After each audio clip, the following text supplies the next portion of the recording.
Hello everyone, welcome back to our channel Login Aid. In this guide video, I will show you how to log in TruMark Financial online banking. So first of all, what you have to do is launch open any browser of your choice. Click on the search bar and type in this link trumarkonline.org/online-banking. After that, you'll be led to the official website of TruMark Financial. You'll directly be led to the online banking interface. So logging into your account is actually very simple. At top right corner of your screen, you'll be able to find the option for sign in. Simply click on it.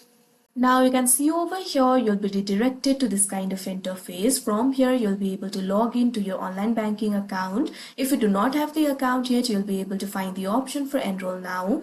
Simply click on it and you'll be able to sign up for your online banking account. If you already have the account, all you have to do is provide your username and password. Click on the field of username and enter the username over here.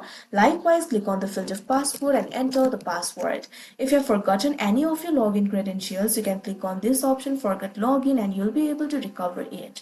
Now after you enter your credentials, click on the login option that you can see on the screen. After that, you'll also have to enter the code that you received on your phone number and you'll be logged into your account. So that is how you log in TruMark online banking account. I hope you found this video helpful. Thank you for watching. Make sure to like, share and subscribe to our channel.